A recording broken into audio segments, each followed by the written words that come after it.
Hola chicos, ¿cómo están? Espero se encuentren bien. Hoy vamos a ver la guía número 8 de lenguaje y comunicación.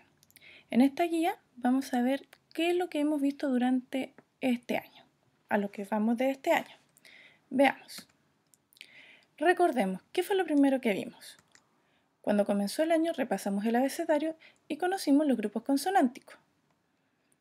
¿Qué más? Lo último que vimos fue la leyenda y practicamos la estrategia de ordenar hechos. Y entre medio, ¿qué pasó? Veamos.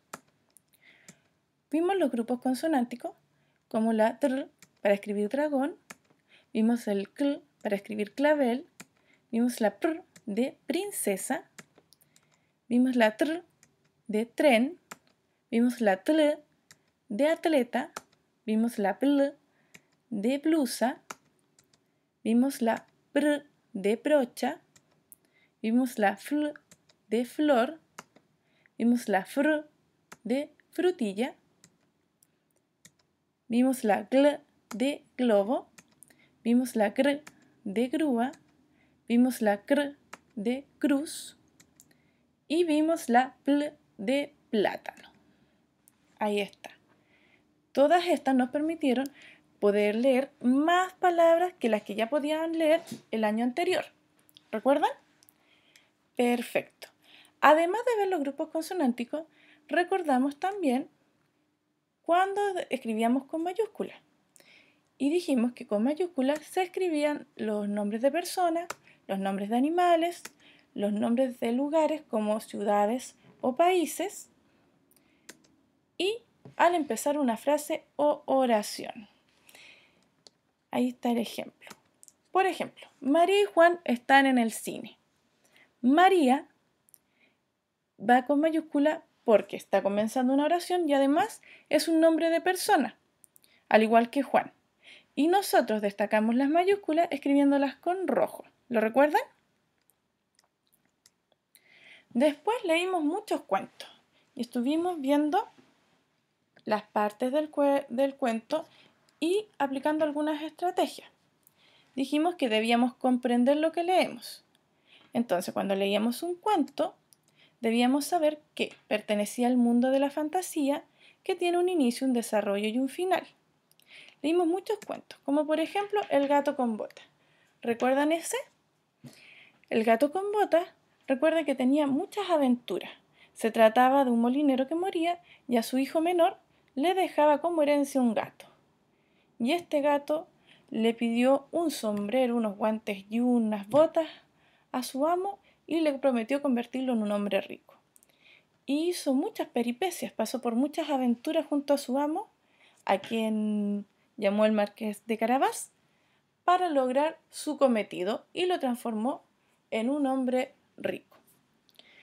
Cuando nosotros leemos el cuento y logramos comprender lo que ahí dice, nos imaginamos la historia, logramos responder de forma fácil cualquier pregunta que nos hacen, como por ejemplo esta que aparecía en una de tus guías. ¿Con quién se casó el marqués? En ese cuento, ¿se casaba con la sobrina del rey? B, con la hija del rey o C, con la hermana del rey. Piensa, tú ya lo leíste. Correcto, se casó con la hija del rey. ¿Ves? Cuando comprendemos lo que leemos, somos capaces de responder muy fácil todas estas preguntas.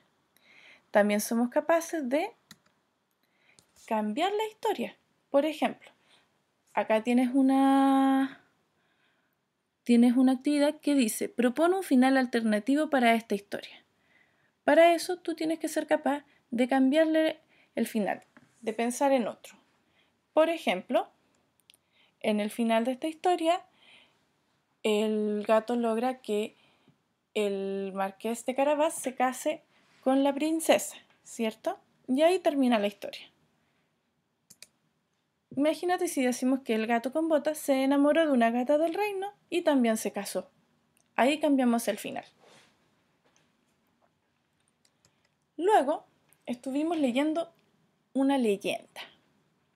¿Qué era una leyenda? Una leyenda es una narración que tiene parte que es real y parte que es fantasía, que se transmite de generación en generación y nace desde las narraciones orales, o sea, desde los lo que nos contaban. Yo les decía que un abuelito le contaba a sus nietos una leyenda, después cuando estos nietos crecían se la contaban a los hijos y así se iba transmitiendo esta historia de generación en generación.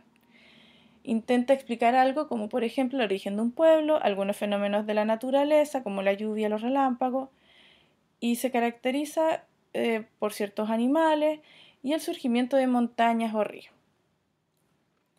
¿Qué leyenda leímos nosotros? Nosotros leímos El pastor de llama, ¿recuerdan? Esa fue la que leímos la semana anterior. Y dentro de esta leyenda, para poder ver si la entendíamos, ocupamos la estrategia de ordenar los sucesos, ordenar hechos de la historia, para ver si la habíamos entendido. Y para ordenar dijimos que teníamos que primero identificar al personaje, después reconocer las acciones que realizó el personaje o los hechos que ocurrieron. Después ordenar las acciones o hechos en el mismo orden que fueron sucediendo en la historia y ahí decíamos cuáles correspondían al inicio, cuáles correspondían al desarrollo y cuáles correspondían al desenlace de la historia. Y en grandes rasgos, chicos, esto es lo que hemos hecho durante este tiempo. Igual hemos trabajado mucho. Así que luego de este resumen, yo creo que ya es hora de que nos podamos ir a comer algo rico. ¿Les tinca? Nos vemos en el próximo video.